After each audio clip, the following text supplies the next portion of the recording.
50 minute में अवैसी साहब यहाँ पर आपके दरमियान में होंगे और इंशाअल्लाह वो यहाँ पे आकर आपके सामने हालात बयान करेंगे।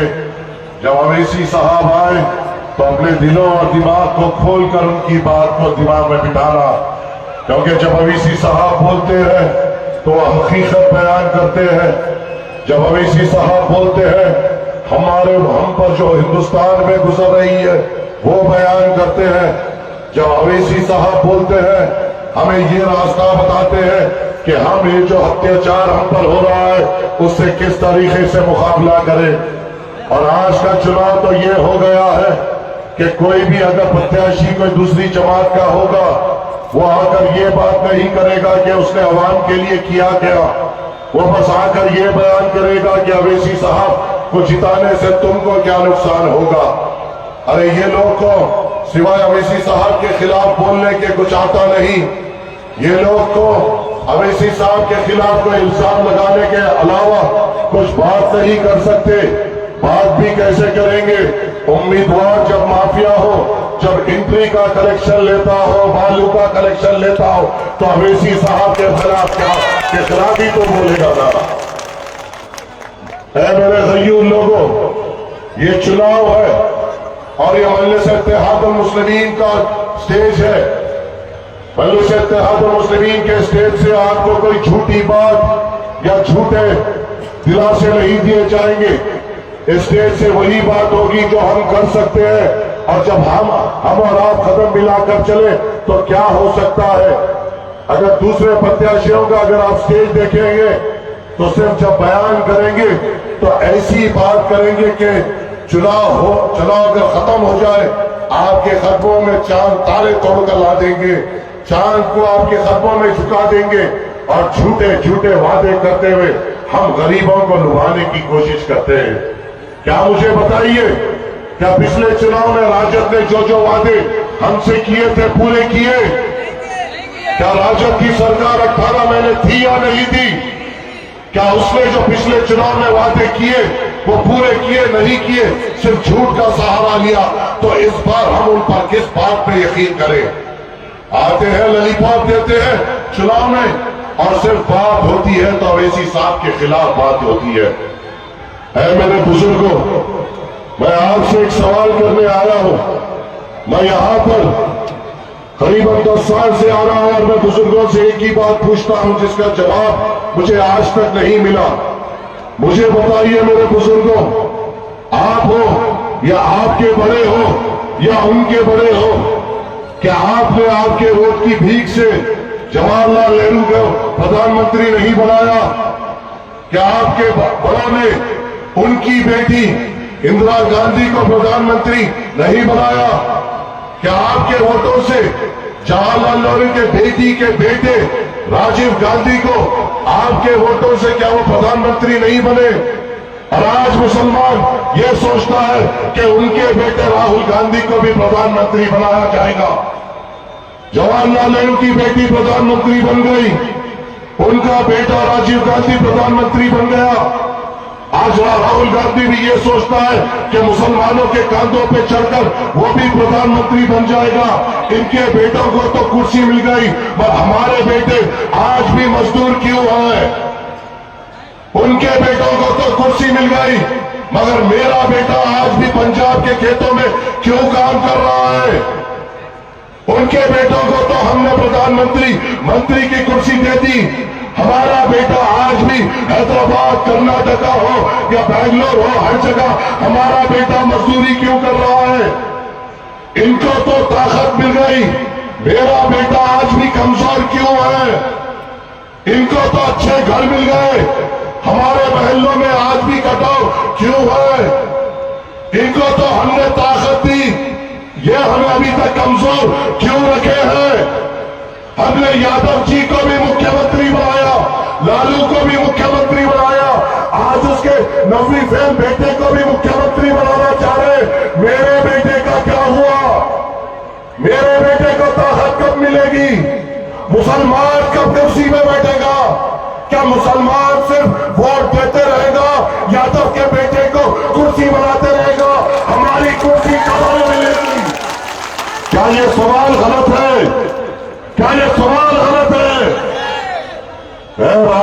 तरफ भागने वालों, राजद के झंडे के पीछे चलने वालों, कमजोरों, बुज़दिलों, क्या तुम्हारा दिल काला पड़ गया है? जो राजद के पीछे तुम जा रहे हो, उस लालू के बेटे से जब यह सवाल किया गया कि बताओ आइल ऑफ मोहम्मद पर जब इतने सारे नौजवानों को गिरफ्तार किया जा रहा है, तुम्हारा क्या ख्याल है? राजद के पीछे भागने वाले कमजोरों, बुज़दिलों, तुम्हारे नेता ने यह जवाब दिया कि उसे इस बात की फिक्र नहीं है, वो बिहार के लिए सोच रहा है। कमजोरों, जो रसूलुल्लाह सल्लल्लाहु अलैहि वसल्लम को के मुद्दे पे ये कहता है कि वो इस ताल्लुक से नहीं सोच रहा है, हमारा दिल क्या काला पड़ गया जो उसके पीछे भाग रहे हो? क्या हम इतने कमजोर हो गए? अरे मेरे वालिदैन कुर्बान रसूलुल्लाह सल्लल्लाहु अलैहि वसल्लम पे, मेरी औलाद कुर्बान उन पर, मेरी जिंदगी कुर्बान उन पर। हम सबको हम सबका ये हमारे दिल में है कि हम हमारे वालिदैन को भी कुर्बान कर देंगे, हमारी जिंदगी को भी कुर्बान कर देंगे, हमारे बच्चों को भी कुर्बान कर देंगे। मगर जिस तेजस्वी को ये लोग मुख्यमंत्री बनाते हैं, वो कहता है मुझे इस बात की फिक्र नहीं। क्या तुम्हारे दिल में तकलीफ नहीं होती? क्या हम इतने कमजोर पड़ गए हैं कि चाहे ये हमारे रसूल के बाबुद्दे पे भी खामोश बैठ जाए, फिर भी हम इसको वोट देंगे? बुजुर्गों, नौजवानों, इतनी बड़ी तादाद पे ठहरने वाले मेरे लोगों, यहां पे कितने लोग 10वीं पास है? जरा हाथ तो उठा दो। कितने लोग 10वीं पास है? हाथ तो उठा दो। ये मेरे बेटे जो 10वीं पास है, ये मेरे भाई जो 10वीं पास है, इनके पास रोजगार नहीं है और हम 9वीं फेल को मुख्यमंत्री बनाएंगे। हमारे बेटों के पास रोजगार नहीं है और लालू के बेटे को मुख्यमंत्री बनाएंगे। हमारे बेटों के लिए नौकरी यहां पर नहीं है और वो 9वीं फेल के पीछे हम जाएंगे। क्या हम इतने कमजोर हैं? क्या मिला इनको मुख्यमंत्री बनाकर हमें? क्या मिला इनको प्रधानमंत्री बनाकर हमें? मुसलमानों, अपने दिलों को तो खोलो, अपने दिमाग को तो खोलो। 2% मल्ला समाज है, उनके नेता को बाजत बिठाया जा रहा है और कहा जा रहा है कि ये उप मुख्यमंत्री बनेगा। 4% समाज के नेता को बाजत बिठाया जा रहा है और कहा जा रहा है ये मुख्यमंत्री बनेगा, और 18% मुसलमान समाज को ये बोल के डराया जा रहा है कि हमें वोट दो वरना भाजपा आ जाएगी। उनको पद दिया जाएगा और हमें डराया जाएगा, उनको ताकत दी जाएगी और हमें सिर्फ भाजपा के नाम पर डरा कर वो किया जाएगा। गयूर लोगों, ये लोग जो हमें भाजपा से डरा रहे हैं या विश्व हिंदू परिषद से डरा रहे हैं या आरएसएस से डरा रहे हैं, क्या हमें इनसे डरना है? क्या हमें इनसे डरना है? हमारी जिंदगी जब तक रहेगी, जब तक हमारी सांस चलते रहेगी, जब तक हम इस दुनिया में रहेंगे, हम सिर्फ अल्लाह से डरेंगे, किसी और से कभी नहीं डरेंगे इंशाअल्लाह ताला। तो ये कौन आ रहे हैं हमें डराने के लिए? अब एक बात यहां पर यह है कि राजद के उम्मीदवार आ रहे हैं, राजद के उम्मीदवार आ रहे हैं। आपके दरमियान में महाराष्ट्र से इम्तियाज जलील साहब आपके बीच में जो मेहनत करने आए हैं, यहाँ पे मजलिस का परचम जो बुलंद करने आए हैं, स्टेज पे जलवा अफरोज है। अब तो इम्तियाज जलील भी यहाँ पर, वारिस पठान भी यहाँ पर, फिर असौद्दीन अवैसी भी यहाँ पर। मास्टर का तो बिस्तर गौर इंशाअल्लाह ताला। तो मेरा सवाल ये था मेरे नौजवानों, मेरे बुजुर्गों, मास्टर साहब ने कहा कि जब औकाफी जायदादों के खिलाफ बिल लाया गया, मेरा जमीर गवारा नहीं किया और मैंने जेडीयू को छोड़ दिया मुसलमानों के खातिर। क्या यही बात कही ना उन्होंने? यही बात कही ना कि औकाफी जायदाद के खिलाफ जब बिल लाया गया, मैंने मुसलमानों के लिए जेडीयू छोड़ दिया। तुम्हारा जमीन जब कहा था मास्टर, जब 370 मुसलमानों पे लाया गया। तुम्हारा जमीन जब कहा था मास्टर, जब शरीयत में दखलंदाजी की गई, जभी भी तो तुम भाजपा के साथी थे। तुम्हारा जमीन जब कहा गया मास्टर, जब तुम्हारा नीतीश कुमार भाजपा के साथ था, और जो गुजरात में हमारे को कत्लेआम किया गया, जब तुम्हारा जमीन वही जगह। मास्टर के हाथ 370 से रंगे हुए हैं। मास्टर के हाथ शरीयत में जो दखलंदाजी की गई उससे लगे हुए हैं। जब उसे ये दिखा कि वो जेडीयू से जीत नहीं पाएगा, हमारे पास बहाना लेकर आया कि मेरा जमीन जग गया। तुम्हारा जमीन क्या शरीयत के वक्त सो रहा था? तुम्हारा जमीन जब हुक्म इलाही को बदला जा रहा था, जब तुम्हारा जमीन सो रहा था, जब कश्मीरी मुसलमानों पे 370 लाया जा रहा था, जब तुम्हारा जमीन सो रहा था। अरे मौके पे अपने आप को बदलने वाले, घुमाने वाले लोग को क्या कहते हैं? फिर बोलेंगे माजिद हुसैन ने गलत किया। मैं उन लोगों की बात कर रहा हूं जो वक्त पे अपना रंग बदलते हैं, और रंग बदलने वाले को क्या कहते हैं? क्या कहते हैं? क्या कहते हैं? मास्टर साहब, अब इसको वायरल नहीं करना कि माजिद हुसैन ने तुम्हें गिरगिट कहा है। अवाम ने कहा है, अवाम ने कहा है। फिर ये ना कह देना कि माजिद हुसैन ने कहा है। अवाम को भी पता है तुम वक्त पर रंग बदलते हो। मास्टर साहब, क्या बालू के माफिया में कुछ कम आमदनी थी? क्या एंट्री में कुछ कम आमदनी थी जो राजा का हाथ पकड़ने चले गए हो? और मुझे आज भी तुम पर यकीन नहीं है। मेरा दिल ये भी सोचता है कि अगर खुदा ना खास्ता तुम जीत जाओगे और नीतीश कुमार को अगर 1-2 एमएलए की जरूरत पड़ेगी, तो सबसे पहले भाजपा की कश्ती में कूदने वाले मास्टर मुजाहिद होंगे। ये मेरा दिल गवाही देता है। हो सकता है ना? हो सकता है ना? कितने सालों से जेडीयू में थे ये? कितने सालों से जेडीयू में थे ये? कितने साल से ये भाजपा में थे? इतने सालों का नमक खाया है, कहीं ना कभी आगे जाकर नमक का खर्च अगर अदा कर दे, तो क्या सूरत लेकर तुम अपना आगे बढ़ोगे? कोचादामन के लोगों कि तुम्हारे वोटों से बीजेपी को ताकत मिल गई। सोचने की बात है।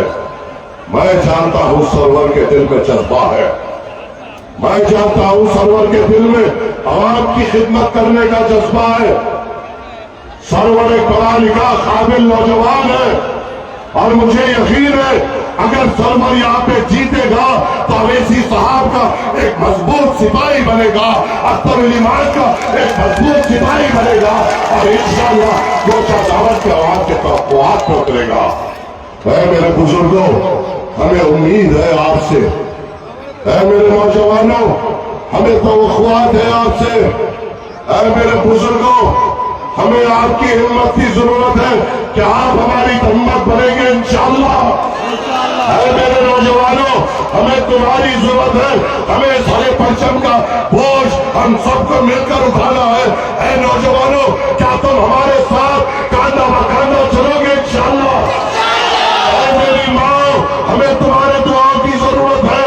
आज के बाद मेरी माँ, मैं तुमसे हाथ जोड़कर गुजारिश करता हूँ, जब तुम मुसल्ला बिछाओ और अल्लाह के सामने जब तुम दुआ करो अपने घर के लिए, अपने बेटों के लिए, तो अल्लाह के सामने ये भी दुआ कर देना, ऐ अल्लाह अवैसी को कामयाब कर दे, ऐ अल्लाह अवैसी को मजबूत कर दे।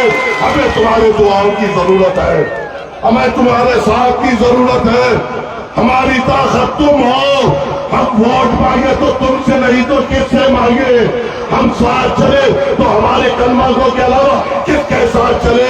हमारी ताकत अगर बने तो आपके अलावा कौन बनेगा?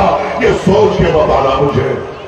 अवैसी साहब की उम्मीद हो तुम, अवैसी साहब की ताकत हो तुम, अवैसी साहब की हिम्मत है आप। और जब ये सभा हो जाएगी, लोग कान मरा कर बोलेंगे इनके बातों पे भरोसा नहीं करना।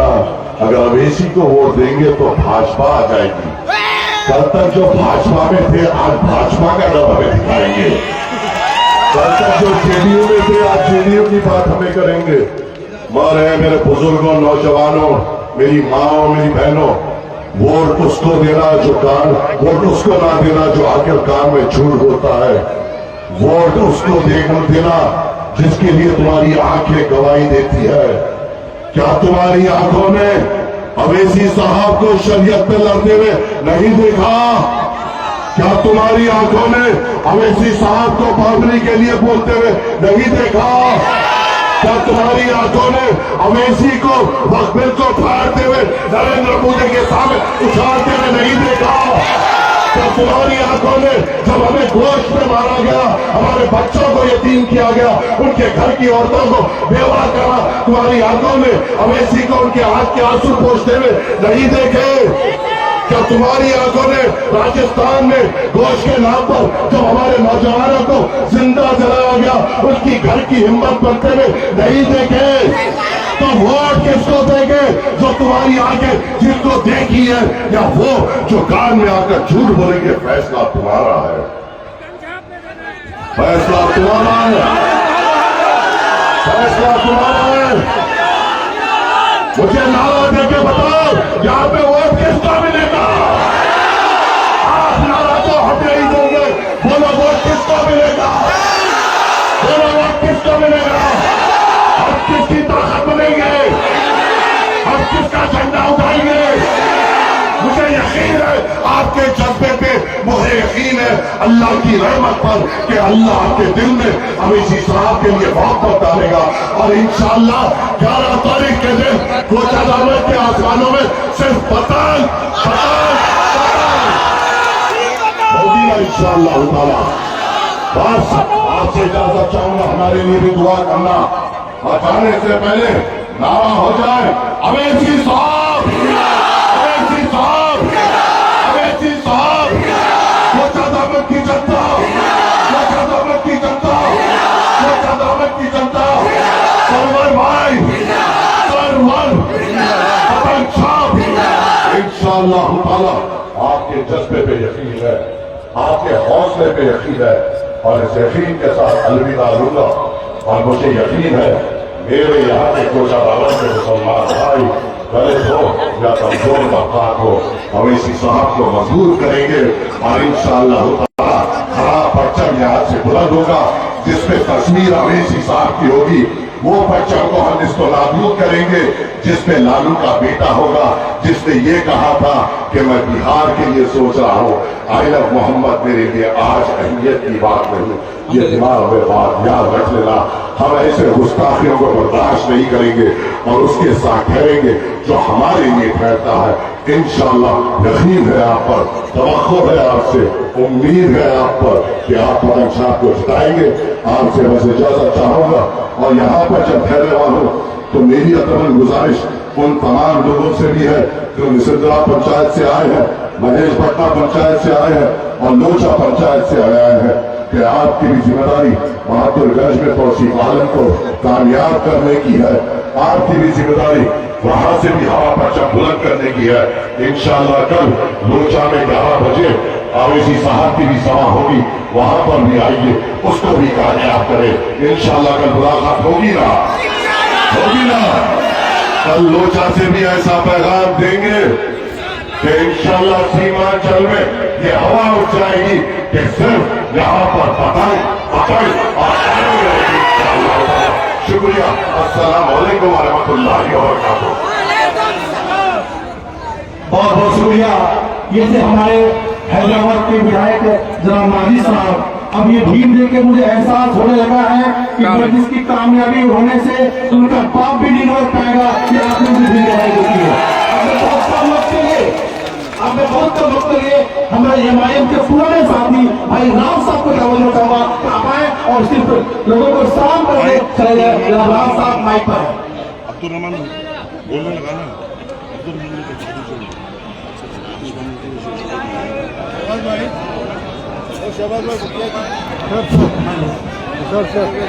इसको किए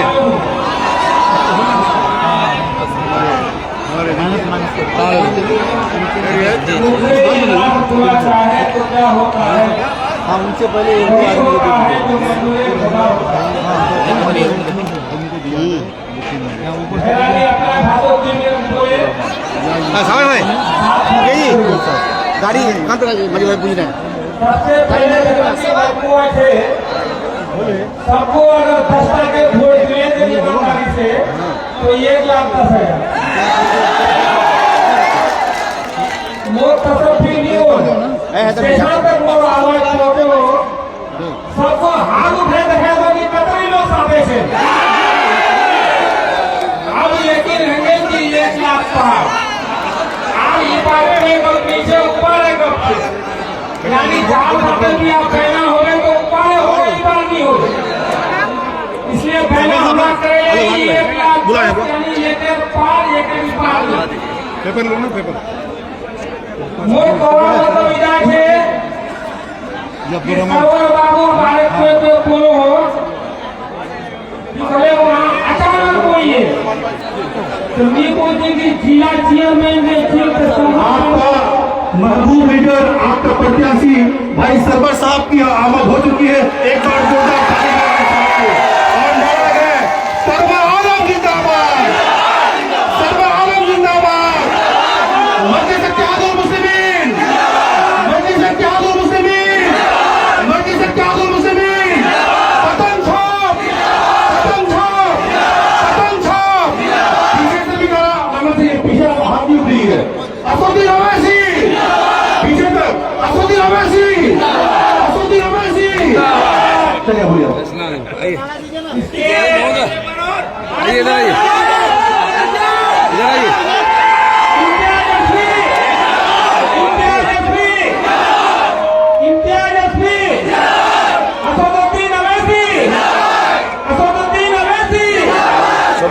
तेरी गाड़ी कहाँ है? यहाँ पे है।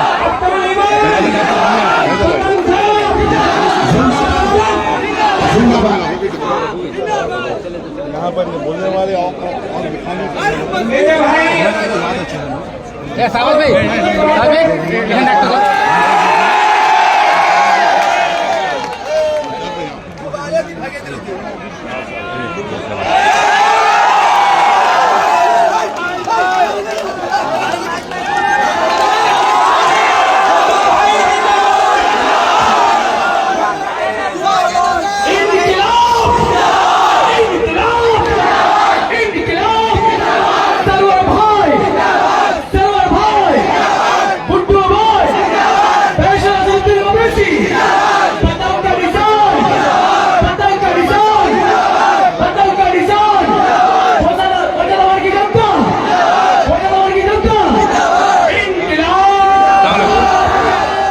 वहाँ का क्या हाल है?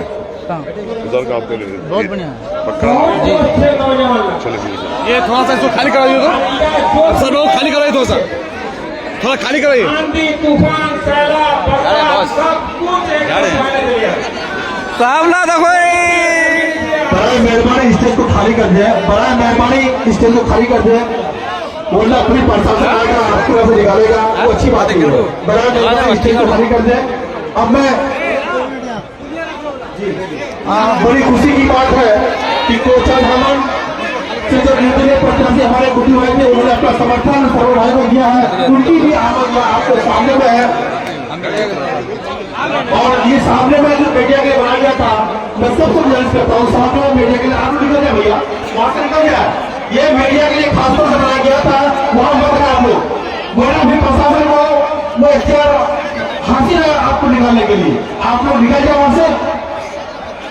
अब मैं आपके बीच हमारे मजलिस इत्तेहादुल मुस्लिमीन में शामिल हुए भाजपा के कद्दावर नेता और कोचा नगर के पूर्व प्रत्याशी रह चुके हैं अब्दुल रहमान साहब को दावा दूंगा कि हमारे अनुपातों को रखें।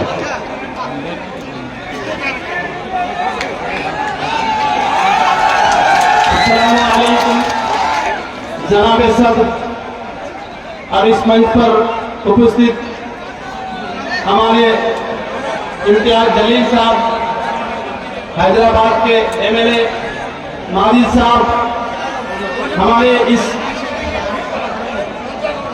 कोचा धामन के सरवर आला साहब और इस पार्टी को मजबूत करने में और 82,000 वोट लाकर इसको चाहत को जाना होगा। हम अभी नहीं जाएंगे, हमको आधा घंटा टाइम चाहिए। नहीं आओ, गुफरान को फोन कर, हम तो आते हैं ताकि आपको बोला हम यहाँ हैं, भारतीय जनता पार्टी में तुम्हारे आप बताइए कहानी मैंने कल भी मैसेज किया, आज भी नहीं बोल रहा हूं। और भारतीय जनता पार्टी की जो सोच थी मुझे भी पहले से मालूम था, ये लोग हिंदू और मुस्लिम की राजनीति करते हैं, छोटे और बड़े की राजनीति करते हैं, कमजोर आदमी को कमजोर बनाने की राजनीति करके इस देश को लूट रहे हैं। आप बंद कर